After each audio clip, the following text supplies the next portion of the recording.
G'day mates, Matty Graham here. Welcome to another episode of the Exponential Performance Podcast. In this week's episode, we are talking all things anaerobic threshold. What actually is anaerobic threshold? Would it surprise you if I told you that there was no such thing as anaerobic threshold?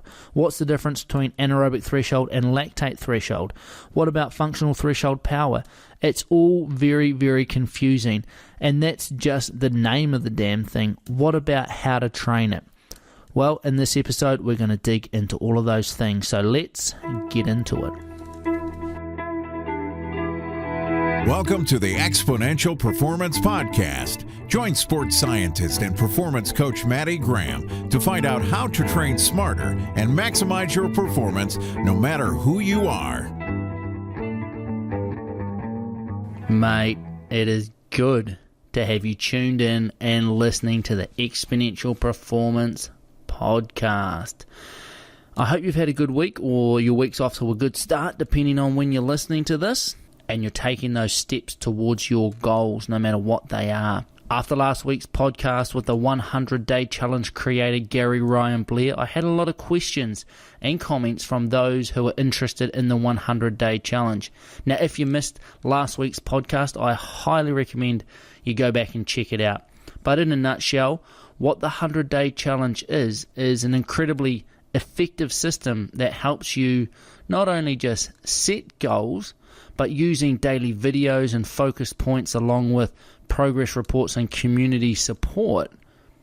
It provides a framework to help you keep your energy focused in the right direction so you continue to make progress into those goals after they've been set. Now, as I said last week, I'm committing to the 100-day challenge again to tackle some big goals that I want to tick off.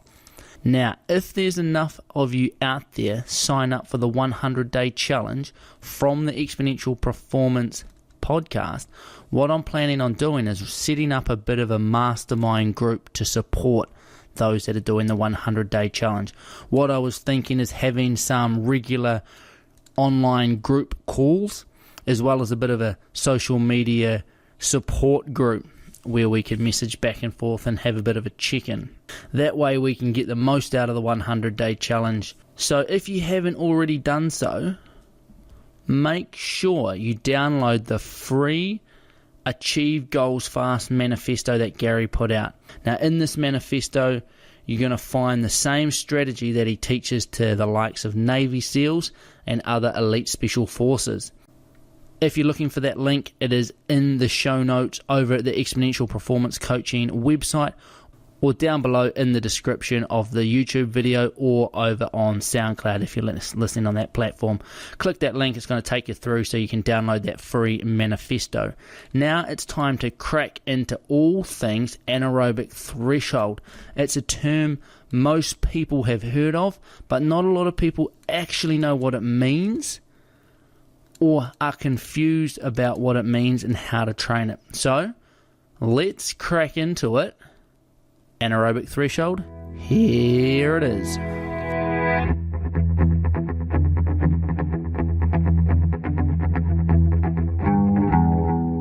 What we're talking about is anaerobic threshold. Most people have heard of it. Not a lot of people really know what it actually means. And then the next step of how to actually train it, how to improve this thing we call anaerobic threshold. If you haven't heard of anaerobic threshold, you may have heard of lactate threshold. You've probably heard of functional threshold power, or FTP, or functional threshold heart rate, FTHR. Also, it's often called lactate turning point, the lactate deflection point, the onset of blood lactate accumulation. I mean, there's so many names for this erroneous intensity or this magical thing that happens when we exercise. What if I was to tell you that there's actually no such thing as an anaerobic threshold? When you look at it, there is actually no such point. What the point is that we're talking about is an area where certain things happen in the body. And as coaches and as sports scientists, it's good to know what that point is and roughly where it is. We can't pinpoint it much more than a roughly. So by knowing that, we can then change the way we train to elicit different responses within the body in relation to that point, because it is quite an important one. So there are many different names for them. And one of the common ones is people say, well, what's the difference between anaerobic threshold and lactate threshold? And unless you're a sports scientist, the answer is there's no real difference. There's no real difference. And those terms are often used interchangeably, and they'll probably be used interchangeably in this podcast as well. And if you want to know what the difference is, it is that anaerobic threshold can be calculated through gas analysis. The analysis of the gases that you're breathing in and out in terms of oxygen and carbon dioxide. There's a point in progressive exercise where the amount of carbon dioxide you breathe out exceeds the ratio of oxygen you're breathing in. So when aerobic metabolism is happening, you breathe out a certain proportion of carbon dioxide for every molecule of oxygen that your body uses. Now, when your body starts to use more and more energy anaerobically, more carbon dioxide is produced through our lactate buffering system than when we use our aerobic metabolism. So when you breathe out more carbon dioxide than the amount of oxygen that you actually used. And this ratio is what is termed anaerobic threshold, or is what is used to identify anaerobic threshold. Lactate threshold, on the other hand, can have nothing to do with gas analysis. It is all just to do with what is being measured in the blood. It is when lactate is measured in the blood and when there is an exponential increase in lactate to fatigue. Usually is indicated when it breaches the 4 millimole level and then keeps increasing beyond that to fatigue. There are a lot of different ways to measure anaerobic threshold, lactate threshold, but they are all describing a similar point, and that's all that we probably need to know in terms of this podcast without going into it much more. So why is it important to know our anaerobic threshold? Well, to be honest, it's not actually important to know our anaerobic threshold. It's important to know a couple of things about our anaerobic threshold, but actually knowing the specific number in a lab, getting blood measured, this day and age with power meters and heart rate monitors, it's becoming less and less important to get a direct measure of your anaerobic threshold. And getting an indirect measure, such as a functional threshold power test, is a really good way of estimating your anaerobic threshold and getting the numbers that are important in the real world rather than getting these lab tests. So why is it important to know about our anaerobic threshold? Well, in the real world, endurance races are raced at a percentage of your anaerobic threshold.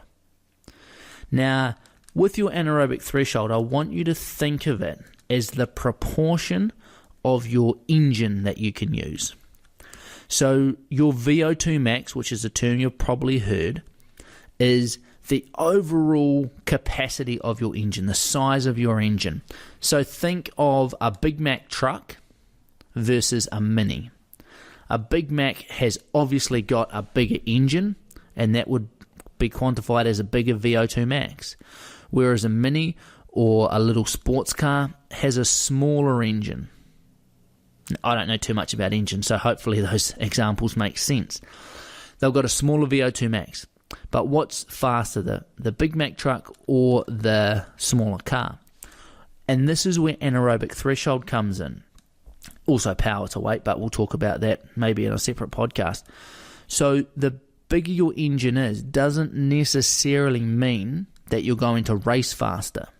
It means you have the potential to race faster, but this is where anaerobic threshold comes in. Anaerobic threshold is the proportion of your engine that you can use. So let's say you've got a massive horsepower. Let's say it's a Big Mac truck. You've got a massive engine, but you can only use 40% of that engine. Okay, there's a lot of wasted capacity there. And this could be someone who has a very low anaerobic threshold. Whereas let's say you've got a smaller engine, let's say it's the Mini, but that engine is able to be used at 90% of its capacity. And that's how somebody who has a lower VO2 max than another person can still be faster than them on race day. So when it comes to anaerobic threshold, we're talking about the proportion of our engine that we can use. Now, anaerobic threshold is highly trainable, so it is definitely something we can train and we can get good results out of training. So on race day, when the gun goes, everybody will settle in to a percentage of their anaerobic threshold, and they will race at that intensity. If it's a long sustained race, such as a triathlon or a multi-sport race, a marathon, an endurance mountain biking event, a time trial, then the zone that you sit in will be quite consistent. And because everyone is sitting in a zone as a percentage of their anaerobic threshold, and that usually, depending on the length of the race, is somewhere between 75 to 95% of your anaerobic threshold. If you're working over your anaerobic threshold, it's a much shorter race. But everyone is working at a percentage of their anaerobic threshold. So if you have a higher anaerobic threshold, any proportion of that relatively is going to be higher if you've got a higher anaerobic threshold. So having a higher anaerobic threshold means that you're going to be able to race harder and faster for longer on race day. Now, what about races that have got a lot of surges in them, such as a road race? Well, with a road race, everyone's going to be cruising along in that bunch at a proportion of their anaerobic threshold. So if you've got a higher anaerobic threshold and you're just cruising, you're going to be well down, maybe even around 40-50% of your anaerobic threshold, just cruising along. But when those attacks start to happen, and those little surges or little hill climbs where you've got to put in a wee burst of energy, you're going to start creeping up towards that anaerobic threshold, and you're going to cross it, and you're going to cross it. But the higher it is, the less you cross it, and the less you cross it, the more energy you're going to have in reserve. Now, there is an analogy, and you've probably heard it, about burning matches. If you can imagine, you start a race with a box of matches. Every time you cross over your anaerobic threshold, you burn a match. Every time you put in a wee burst up a hill or chase down a breakaway, you burn a match. Obviously, as you burn more matches, you're going to have less and less, and eventually they're going to run out. And you're going to be not able to push into those high intensities anymore, and you're just going to be stuck in that go slow survival mode. So the bigger your anaerobic threshold is, the less you cross it, and the higher your sustained race speed is going to be. So having a high anaerobic threshold, hopefully, as you can see, on race day in the real world, means you can go harder and faster for longer, which will result in a better race result. So that's why anaerobic threshold is important. Now, how do you test it? Well, as we mentioned before, you can go and get a lab test. And I used to do lots of lab testing. I used to have my own setup where I'd measure people's blood lactate at different workloads. And it was a really effective way of doing things. It is quite expensive. It does require a little bit of specialist lab equipment and a few skills, but it is really good. The key thing is that you use the same protocol every time, the same testing protocol, because if you don't use the same testing protocol, then the results are very, very unreliable. The way that I do it now is using field tests. And why do I do it using field tests? One, it's cheaper, so it's more accessible to the athlete.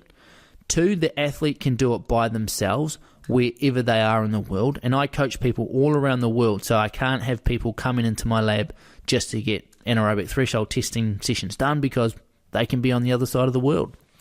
But when you can go out with your heart rate monitor, or ideally with a power meter on the bike, you can go and get quite reliable data that gives us a reflection an indirect measurement of your anaerobic threshold or the important numbers associated with it that we can set training zones off, and we can also track your performance improvement.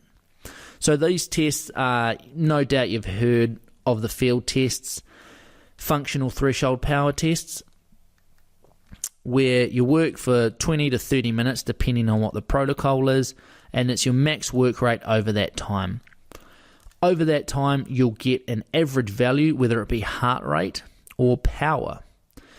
And what that number is a reflection of your anaerobic threshold. It's assuming that anaerobic threshold is the power or the heart rate that you can sustain at a maximal sustainable workload of for 1 hour. So doing a 20 to 30 minute test, it just means it's a little easier, a little less mentally challenging than going out for an hour. And what you do is you just subtract 5% off that number that you get, whether it be power or heart rate, and that gives you your functional threshold power or heart rate. And from that, you can use that to calculate your training zones. If you're using training peaks, like a lot of people are, there you can just go put that number into your training peak heart rate zone area, and your heart rate zones will be automatically calculated from that depending on the method that you use. So nowadays, anaerobic threshold has sort of been traded out, at least in the cycling world, for functional threshold power or FTP. But it is exactly the same thing, or it's mentioning to the same concept. So, now we get to the important part. How do we train this sucker? How do you improve your anaerobic threshold? Well, as a bit of a general rule, what we want to do is we want to clock up time at a training intensity around our anaerobic threshold. So most people's anaerobic threshold, if you've calculated your training zones correctly, your anaerobic threshold training zone is going to be zone 4. Okay, it's that hard intensity. It's not maximal, but it's hard. It's sustainably hard. So zone 4, we want to clock up as much time in zone 4 as we can, whether that be in one block, whether it be in little bursts throughout our session.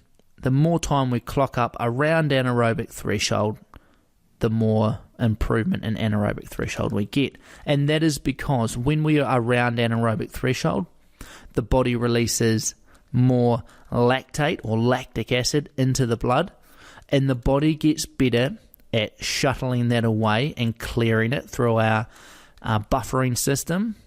If you remember back to our sodium bicarbonate or our supplement podcast, I talked about how sodium bicarbonate can help buffer lactate. This is what's happening. The body gets better at buffering lactate by itself and gets better at clearing it. So as you train your body to develop that ability, you can withstand more and more lactate production. So you can keep pushing harder even though it's being produced. So clocking up time around anaerobic threshold is the key concept we want to get into our head here. Now, some key training sessions. For a beginner, for someone who's just getting into the sport and wants to increase their anaerobic threshold, just get out and train. Steady state training will improve your anaerobic threshold if you are new to endurance sport. Why does it do that? Well, it just improves your aerobic capacity. It just improves your aerobic capacity, which is one of the underlying fundamentals of improving your anaerobic threshold. So if you're new, don't jump into these newfangled interval sessions that you can go and flog yourself to death on. Just start getting into some good, solid aerobic training, and that will improve your anaerobic threshold. Following that, the next thing I'd suggest is hills. Hills are a great way to improve your anaerobic threshold, just getting out and riding or running hills. Why does that improve your anaerobic threshold? Well, as you start to go up the hill, your intensity gets pushed up to overcome gravity. Your work output's up around that anaerobic threshold mark just naturally. That's where people will naturally sit. and you start clocking up time around your anaerobic threshold. It's pretty easy. It's a really nice way using hills as a bit of an unstructured interval session, and I really like to use it in the mid-base phase as we start to transition into our speed phase, where I can get athletes out, they can go and train to how they feel, let the terrain dictate how hard to push themselves. You get good time clocked up around anaerobic threshold, but without the mental pressure or the mental structure that some people struggle with when it comes to specific structured interval sessions.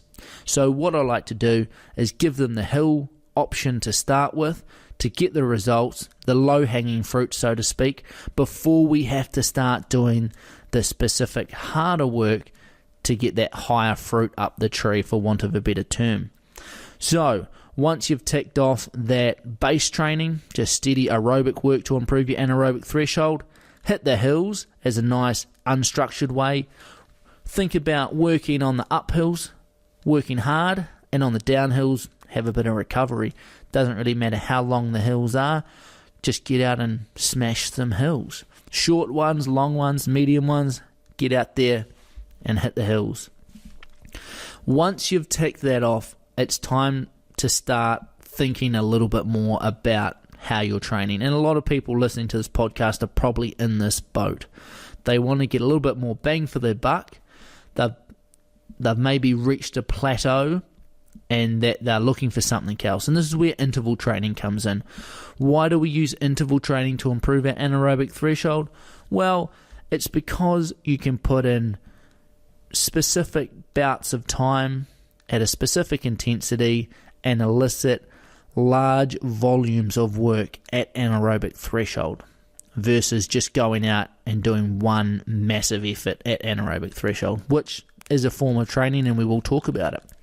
So, as a general rule of thumb with intervals, if you are specifically looking at targeting your anaerobic threshold, your work to recovery ratio wants to be 2 to 1, meaning that we work twice as long as we recover.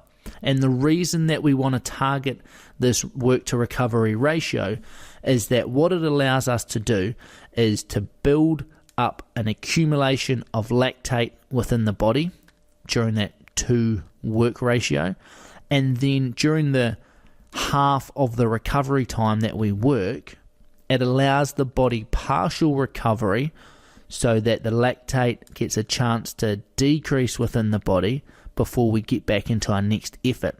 What that means is that there's a partial decrease in lactate, but the next working interval is going to build on that lactate from there.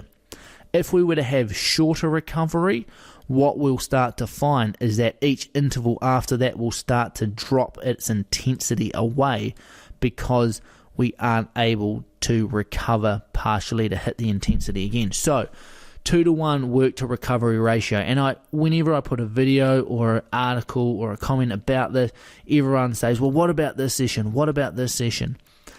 And you can get improvements in your anaerobic threshold using other work to recovery ratios. But if you want to look at optimizing your anaerobic threshold training, use the 2 to 1 work to recovery ratio. This is not me just making it up. This is what the research is showing is best for improving anaerobic threshold development. So a really good place to start is 4 times 4 minutes at zone 4 with 2 minutes of recovery in. This is a very good introductory session, and it's a good place for people who have not done anaerobic threshold training before, or they're just getting back into it for this phase of training to start with. As with all intervals, progression is key. After the first couple of weeks, start increasing the number of reps you do. So you could go to 5x4, 6x4, and then start increasing the length of the interval. So you could be doing 4 times 5 minutes with 2.5 minutes of recovery, and then building up for 4 times 6 minutes with 3 minutes recovery. The key is progression, okay? Changing a little bit so that the session doesn't actually feel that much harder, but the stress that your body's experiencing is enough to stimulate a change. So once we've sort of got a few of those sessions under our belt, we can push it out to longer intervals. And depending on the race that you're training for, will depend on how long you push your intervals out for and the type of intervals that you'll do. So 4 times 10 minutes is another really good place to build to, with 5 minutes of recovery. So the 10 minutes is done nice and strong, could be done on the flat, or it could be done up a nice sustained climb. It's always a bit easier to push yourself on into those higher zones when you are climbing. So if you've got some nice long sustained steady climbs around your area, hit those for your anaerobic threshold training. If you don't, you could always do them indoors, so you're not interrupted with traffic or traffic lights or intersections. However, the wind training can be quite mentally taxing, so if you want to try and get outdoors and do these, try and find some open, quiet roads where you don't have lots of interruptions. Now, you may have heard of sweet spot training. Now, the idea of sweet spot training is it maximizes the physiological load without the physiological stress. What this means, or what this allows you to do, is it allows you to go hard but not too hard. And the idea is that you can increase the amount of volume and decrease the amount of recovery that you need with this type of work. If you're cranking your training zones up into, upper zone 4s, it is very physiologically hard, and you do need quite a lot of recovery. With sweet spot, which is approximately 5 to 10% below your anaerobic threshold, or your functional threshold power, or functional threshold heart rate, it allows you to clock up a lot of time there without the physiological stress. Now, I like to use these intervals later in the season because they tend to be longer. And these longer intervals tend to become more specific for athletes who are preparing for a long-distance triathlon, a multi-sport race, a marathon, a half marathon. And what they look like is, as an example, 2 20-minute intervals with 10 minutes of recovery at that sort of upper zone 3. So it's about 5 to 10% below your anaerobic threshold. So a couple of calculations, you'll be able to find out that intensity relatively easy. Now, if you are training for a road race, it's a little bit different.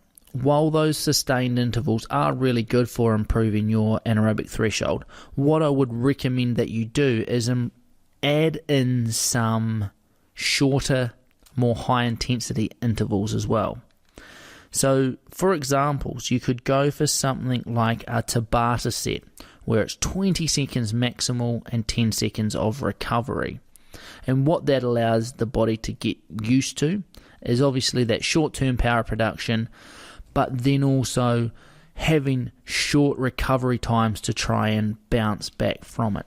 And this is where it comes back to that 2-to-1 work to recovery ratio doesn't always stack up. You can get improvements in your anaerobic threshold from using different work to recovery ratios. So what you could do is a little bit of a training session that works above your anaerobic threshold and then drops down just below it. So if you can imagine that you've got a 3-minute block where you're riding at a steady sweet spot, and then every 3 minutes you do an acceleration up above your anaerobic threshold into that upper zone 5 for 15 seconds, and then you drop back into that sweet spot for another 3 minutes, and you repeat that 5, 6, 7, 8, 9, 10 times depending on your level. And while a lot of people would think that 15-second acceleration is the hard part of the effort, it's not. It's actually bringing the body back under control and settling back into the sweet spot. This is ideally done on a long sustained climb where you can accelerate up and then get back into that sweet spot quite easily because you've still got to work against gravity. So have a think about it. If, as you get closer to your event, you want to make your anaerobic threshold intervals more specific to your event. If you're a long-distance triathlete who's looking at more sustainable power output, then getting into longer, more sustained intervals is obviously key. Always good to start integrating your nutrition plan into those intervals as well. So start thinking about that.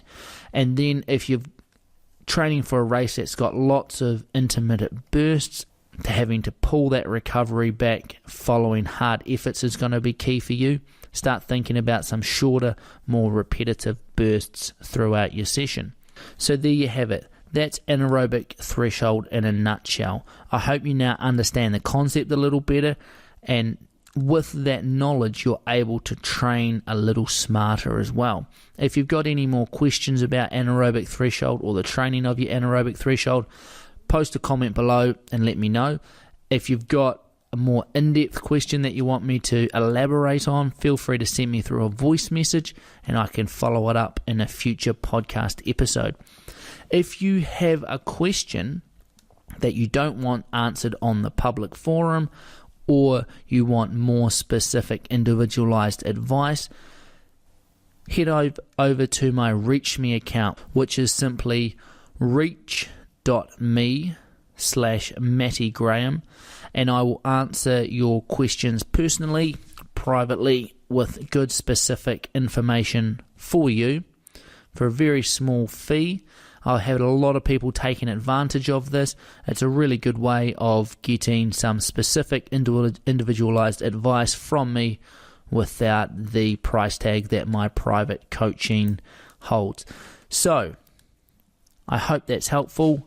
Have a great week. Get out there and train hard, but most importantly, train smart.